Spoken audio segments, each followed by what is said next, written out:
C'est dans votre intérêt que je dis cela. Ce n'est pas pour vous tendre un piège, mais pour vous proposer ce qui est bien, afin que vous soyez attachés au Seigneur sans partage.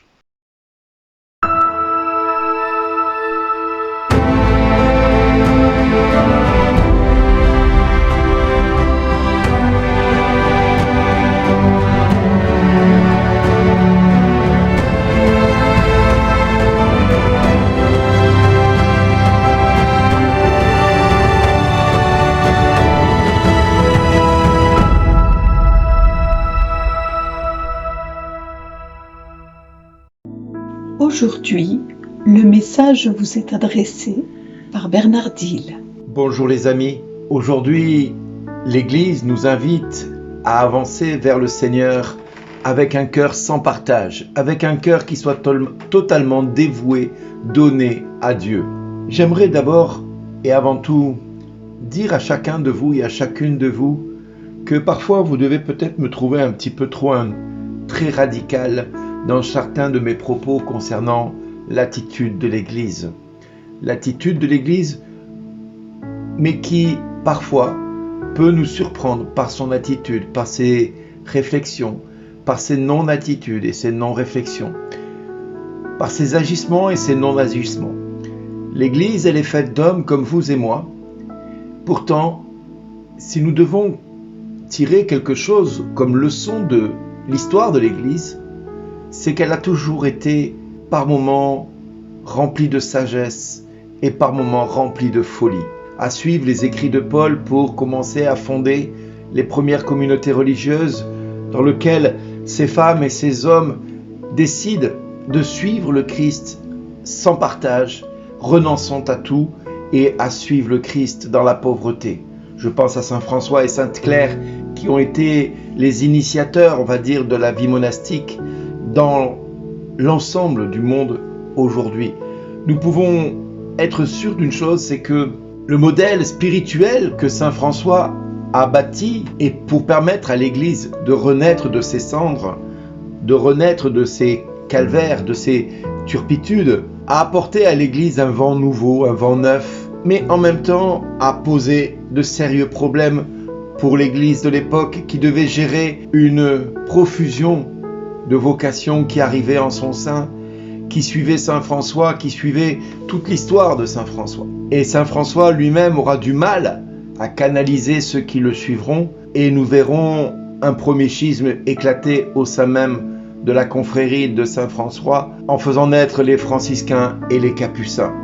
Les franciscains qui étaient un petit peu plus modernes, un petit peu plus dans le vent, un petit peu plus surtout axés sur l'apparence et un peu plus fixés sur comment gérer le potentiel de l'appel de Saint François. Les capucins, eux, de leur côté, restant dans l'humilité et dans les traces des premiers pas de Saint François, la pauvreté, quitte à s'isoler, à disparaître dans le monde pour ne pas être vu du monde, mais Saint François demeurera quand même quelqu'un qui inspirera beaucoup l'Église. Alors si j'ai un conseil à nous donner à chacun de nous, c'est de prendre les exemples des saints, de la vie de nos saints qui nous ont précédés dans l'histoire de l'Église. Prendre leur vie et regarder un petit peu comment ils ont traversé les années, les combats, l'adversité. Prendre le temps de méditer chaque expérience spirituelle et ne pas hésiter chaque année à découvrir un nouveau saint, à découvrir une personnalité qui va façonner un temps donné le visage de l'Église. Le texte de ce jour nous dit « Le peuple qui habitait dans les ténèbres a vu une grande lumière. Sur ceux qui habitaient dans le pays de l'ombre et de la mort, une lumière s'est levée, c'est Jésus. » Jésus se lève et manifeste sa présence dans le monde des ténèbres. Comme chacun de nous devons lever notre personnalité pour révéler celle qui nous habite, le Christ. Et Paul, dans la lettre qu'il va donner aux Corinthiens, il va inviter les femmes à suivre ce qu'elles sont dans leur nature profonde. Si elles sont célibataires, de se consacrer aux affaires du Seigneur, de rester vierges, et celles qui sont mariées, de se consacrer au mariage et de rester fidèles à l'esprit du mariage. Mais tout cela, il le dira sans vouloir tendre un piège à ces femmes, mais plutôt pour leur proposer ce qui est bien. C'est ce qu'il dira à la fin de sa lettre. Par contre, il est certain que quand nous lisons le Deutéronome, par rapport aux prophètes, les prophètes ne sont jamais bien reçus dans l'Église.